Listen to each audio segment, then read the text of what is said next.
Selamat pagi, perkenalkan saya Vanina Indrastuti, mahasiswi PJJ Ilmu Komunikasi Universitas Pelita Harapan.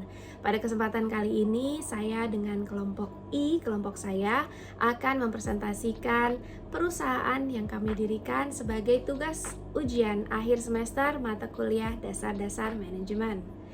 Perusahaan kami bernama A+ Coworking Space. Coworking space itu sendiri dalam bahasa Indonesia adalah ruang kerja bersama. Istilah ini mulai diperbincangkan oleh masyarakat sejak bermunculan bisnis startup pada awal tahun 2000-an di Indonesia. Banyaknya anak muda, penggiat usaha atau kalangan UMKM di masyarakat. Berkembangnya budaya kerja work from anywhere dan munculnya para digital nomad saat ini membuat penyewaan lokasi kerja cukup diminati. Apalagi jika fasilitas yang ditawarkan memiliki peralatan kerja dengan teknologi yang canggih, kecepatan internet yang tinggi, ruang kerja yang nyaman, dan tersedianya makanan serta minuman yang memadai. Bagi pengusaha kecil dan skala menengah, menyewa coworking space merupakan salah satu pilihan terbaik untuk bisa bekerja sama, berkegiatan, dan berkolaborasi dengan pihak lain. Namun, tidak hanya pengusaha dan pekerja kantoran saja, bisnis ini juga menarik minat para mahasiswa sebagai kalangan yang aktif berkumpul dan berorganisasi. Apa saja strength, weakness, opportunity, and threat? Untuk strength coworking space kami mempunyai fasilitas meeting yang canggih, lokasi yang strategis, parkir luas, membership fee yang terjangkau, atmosfer professional and fun yang kami bangun, F&B dari brand lokal ternama, dan juga tim kami yang creative and passionate. Weakness yang kami hadapi adalah saat ini kapasitas ruang kerja sangat terbatas, apalagi pada saat high traffic. Ruang privasi yang kemungkinan besar bisa terganggu karena bekerja dalam satu ruang yang sama. Lalu kami belum mempunyai event yang cukup menarik seperti seminar ataupun mini workshop. Opportunity yang kami bisa dapatkan adalah kami bisa berkolaborasi dengan berbagai perusahaan seperti misalnya teknologi. Kami juga bisa memperluas networking, menciptakan komunitas coworker sebagai wadah berbagi ide dan berinteraksi. Threat yang kami hadapi adalah antara lain munculnya kompetitor yang memiliki fasilitas yang sama, lalu kami juga berkompetisi dengan coffee shop yang sudah mempunyai fasilitas free wifi, lalu ada juga hacking issue atau data, idea, security and confidentiality. Yang terakhir adalah resesi ekonomi yang berpotensi menurunkan pengguna ruang kerja kami. Selanjutnya, untuk susunan struktur organisasi A+ Coworking Space, di mana setiap individu atau sumber daya manusia yang berada pada lingkup perusahaan wajib memiliki posisi dan fungsinya masing-masing. Dalam perusahaan kami, Chief Executive Officer akan memimpin pengembangan strategi jangka pendek dan jangka panjang perusahaan kami. Chief Marketing Officer akan bertanggung jawab dalam urusan marketing atau pemasaran. Lalu, ada Branding dan Marketing Manager akan bertanggung jawab atas sosial media dan graphic design. General Manager akan bertanggung jawab dalam hal business development, partnership, dan operasional perusahaan. Dan yang terakhir, Community Manager. Ini akan bertanggung jawab mengenai event community dan data-data perusahaan kami. Selanjutnya, kita akan ke budaya organisasi. Budaya organisasi pada perusahaan kami, yang pertama adalah clan culture. Pada perusahaan A+ Coworking Space ini adalah budaya yang berfokus pada kerjasama tim, hubungan antar individu, serta komitmen yang sangat erat untuk mencapai tujuan yang sama. Hal ini merupakan fokus internal dari budaya organisasi perusahaan kami. Lalu yang kedua, budaya advocacy culture. Ini merupakan budaya organisasi yang menciptakan lingkungan kerja yang partisipatif dan fleksibel. Pada perusahaan kami, tentunya menekankan pada inovasi, visi, dan pengambilan keputusan. Dalam memberikan inovasi-inovasi akan menjadi sumber utama keunggulan kompetitif perusahaan kami. Hal ini akan menjadi inovatif dan mudah beradaptasi di pasar yang semakin dinamis saat ini. Halo semuanya, perkenalkan nama aku Clio dan pada hari ini aku akan menjelaskan mengenai komunikasi dalam organisasi.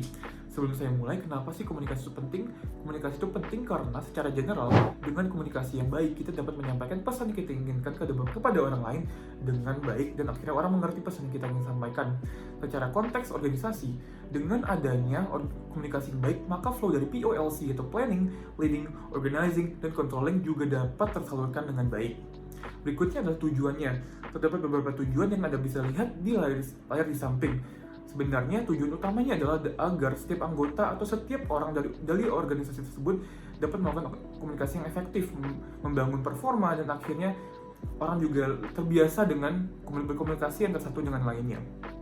Berikutnya adalah faktor yang mempengaruhi komunikasi dalam organisasi.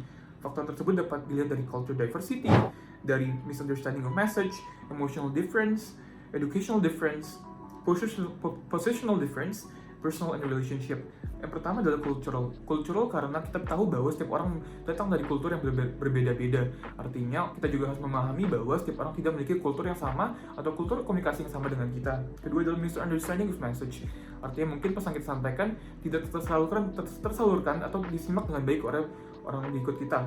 Berikutnya adalah emotional difference. Emotional difference bisa dilihat dari sisi bahwa setiap orang memiliki emosi yang berbeda-beda. Kita harus mengetahui apa yang sebenarnya dilalui oleh orang tersebut dan kita harus simpati juga dengan keadaan mereka. Berikutnya adalah educational difference. Orang yang memiliki edukasi background yang lebih tinggi mungkin lebih menyukai komunikasi yang berbasis informasi sehingga mereka juga dapat memberikan pendapat mereka mengenai komunikasi kita berikan kepada mereka. Berikutnya adalah positional difference.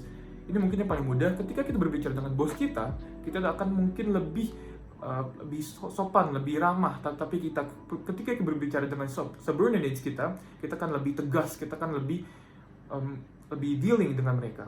Berikutnya ada personal relationship. Ketika kita memiliki personal relationship dengan mungkin kolega kita atau teman kantor kita juga akan memiliki komunikasi yang berbeda.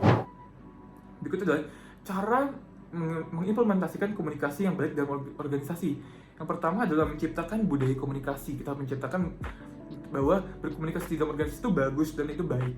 Berikutnya adalah hilangkan barrier atau personal. Artinya ketika kita yang berbicara dengan bos kita atau mungkin dengan bawahan kita, itu baik, it's fine, dan kita bisa berkomunikasi dengan siapapun. Berikutnya adalah communication with purpose. Ketika kita berkomunikasi dengan orang lain, tahu apa tujuan dari komunikasi yang sebenarnya kita ingin berikan. Contoh kasus komunikasi yang baik adalah dari company bernama Buffer. Company ini memiliki sistem organisasi yang transparan, yang artinya setiap orang dapat berkomunikasi dengan baik. Bahkan financial record atau mungkin kas-kas dari keuangan tersebut dibuka karena merasa bahwa transparansi adalah sebuah komunikasi yang baik. Berikut penjelasan komunikasi dari saya. Terima kasih. Kali ini saya akan membahas aspek etika dalam perusahaan dan implementasinya, di mana terdapat etika perusahaan dengan karyawan, yang mana mengacu kepada perjanjian kerja bersama atau PKB dalam hal kesejahteraan karyawan, penyediaan sarana dan prasarana kerja, melaksanakan perjanjian kerja bersama atau PKB secara konsisten, memastikan setiap karyawan telah mendapat sosialisasi isi PKB, menempatkan ikatan karyawan atau IKA sebagai mitra perusahaan terkait dengan hubungan industrial. Adapun etika perusahaan dengan pelanggan, yang mana menjual produk sesuai dengan standar mutu yang telah ditetapkan, membuka layanan pelanggan dan menindaklanjuti keluhan pelanggan tanpa melakukan diskriminasi terhadap pelanggan, melakukan promosi yang berkesinambungan secara sehat, fair, jujur, dan tidak menyesatkan serta diterima oleh norma-norma masyarakat.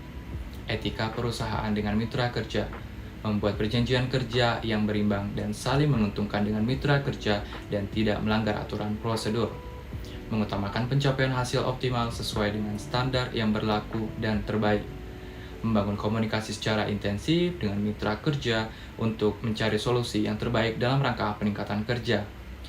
Adapun etika perusahaan dengan kreditur atau investor, yang mana memilih kreditur atau investor berdasarkan aspek kredibilitas dan bonafiditas yang dapat dipertanggungjawabkan, menerima pinjaman atau penanaman modal yang diikat melalui perjanjian yang sah dengan klausul perjanjian yang mengedepankan prinsip kewajaran atau fairness, berkomitmen untuk memenuhi kewajiban kepada kreditur atau investor sesuai perjanjian yang telah disepakati bersama.